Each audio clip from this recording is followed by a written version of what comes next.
What's up, everybody? Welcome back in for another unboxing review video. We're going to be taking a look at a Masterverse Princess of Power Catra. This says it was on clearance for $21.97. However, I'm pretty sure $21.97 was the original price.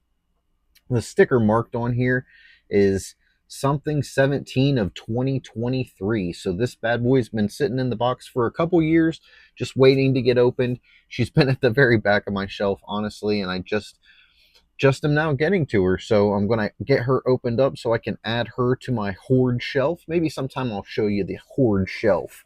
You can see how I position these guys after I get them unboxed.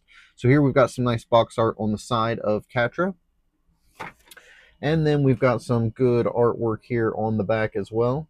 The other side of the box over here is just going to say Catra on the side. We don't really need to go into all of that. The other figures in the wave were the CGI He-Man, the CGI Skeletor, Zodak, and then obviously Catra. Now the videos for these three figures are already up and posted on the channel if you want to check those out.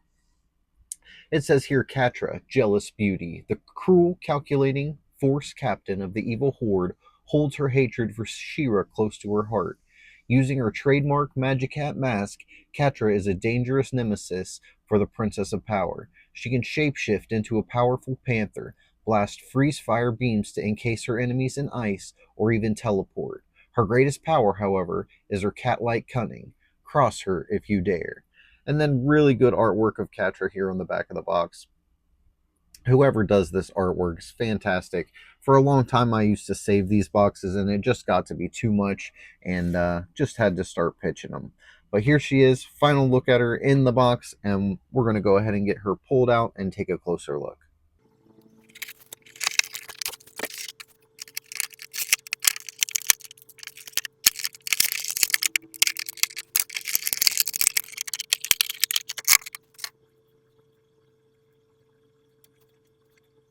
All right.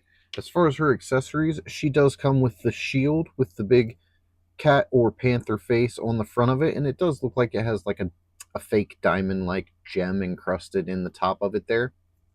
And then on the back, it's just got the part where she will slide her arm through these two bands, probably take her hand off, slide it through, pop her hand back on, would be the easiest way to get that to work out for you. But we will get her set up with this just in a little while. And then she also came with two grabbing hands. As we can see here, she does have two cat or clawing hands, it looks like, that she's got right now, but she did come with the two grabber hands.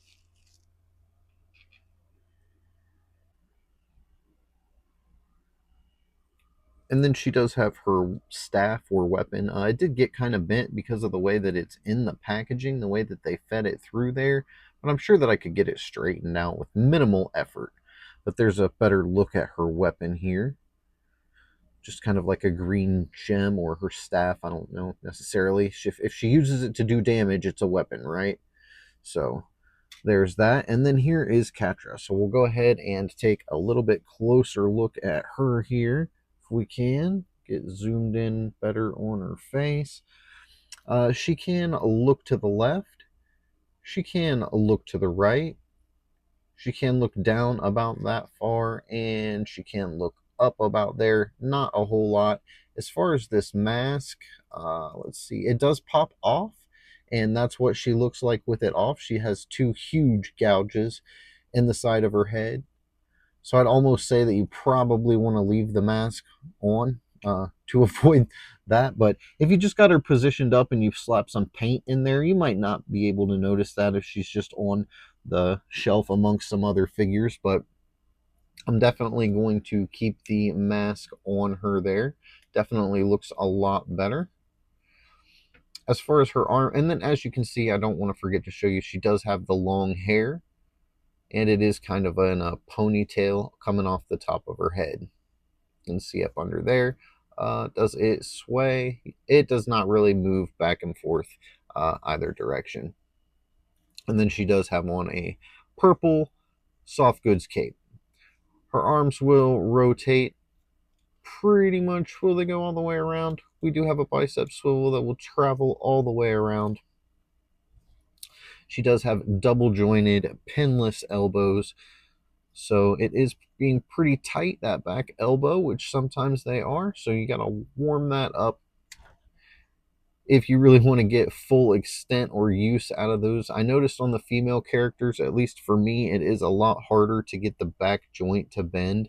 I'm not sure why it is in there, but you've really got to warm those up if you want them to bend appropriately.